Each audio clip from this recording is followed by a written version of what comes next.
विचारों में उदारता। एक अति सुंदर महिला ने विमान में प्रवेश किया और अपनी सीट की तलाश में नजरें घुमाई।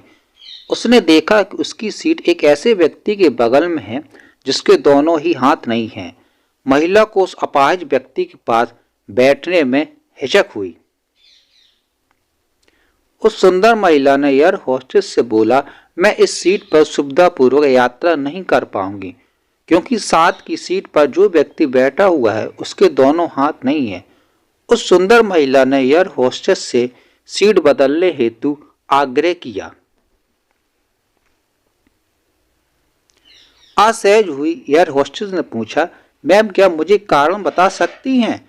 सुंदर महिला ने जवाब दिया, मैं ऐसे लोगों को पसंद नहीं करती। मैं ऐसे व्यक्ति के साथ बैठकर यात्रा नहीं कर पाऊंगी। दिखने में पढ़ी लिखी और विनम्र प्रतीत होने वाली महिला की यह बात सुनकर एयर होस्टेस अचंभित हो गई।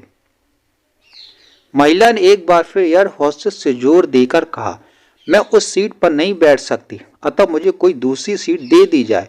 एयर होस्टेस ने खाली सीट की तलाश में चारों ओर नजर घुमाई, पर कोई भी सीट खाली नहीं दिखी।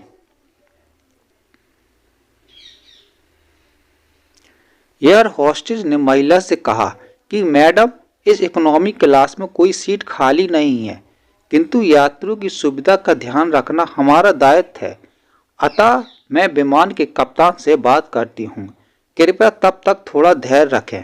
ऐसा कहकर होस्टेस कप्तान के पास बात करने चली गई। कुछ समय बाद लौटने के बाद उसने महिला को बताया, मैडम आपको जो असुविधा हुई है उसके लिए बहुत खेद है। इस पूरे विमान में केवल एक सीट खाली है और वह प्रथम श्रेणी में है।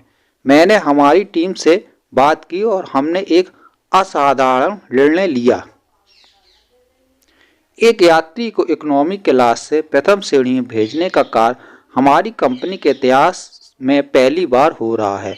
सुंदर महिला अत्यंत प्रसन्न हो गई, किंतु इसके पहले कि वह अपनी प्रतिक्रिया व्यक्त करती और एक शब्द भी बोल पाती, एयर होस्टेस उस अपाहिज और दोनों हाथहीन व्यक्ति की ओर बढ़ गई और विनम्रता से पूर्वक उनसे पूछा, सर क्या आप प्रथम श्रेणी में जा सकेंगे? क्योंकि हम नहीं चाहते कि आप एक अशिष्ट यात्री के साथ यात्रा करके परेशान हो। यह बात सुनकर सभी यात्रियों ने ताली बजाकर इस निर्णय का स्वागत किया। वह अति सुंदर दिखने वाली महिला तो अब शर्म से नजरें ही नहीं उठा पा रही थी। तब उस अपाहिज व्यक्ति ने खड़े होकर कहा, मैं एक भूतपूर्व सैनिक हूं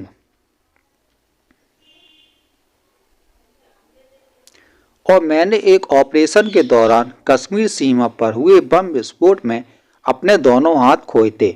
सबसे पहले जब मैंने देवी जी की चर्चा सुनी तब मैं सोच रहा था कि मैंने भी किन लोगों की सुरक्षा के लिए अपनी जान जोखिम में डाली और अपने हाथ खोए। लेकिन जब आप सभी की प्रतिक्रिया देखी तो अब अपने आप पर गर्व हो रहा है कि मैंने अपने देश और देशवासियों के लिए अपने दोनों हाथ खोए। और इतना कहकर वह प्रथम श्रेणी में चले गए। सुंदर महिला पूरी तरह से अपमानित होकर सर झुकाए सीट पर बैठ गई। अगर विचारों में उदारता नहीं है तो ऐसी सुंदरता का कोई मूल नहीं है। अगर आपको ये स्टोरी पसंद आई हो तो चैनल को लाइक करिए, सब्सक्राइब करिए। धन्यवाद।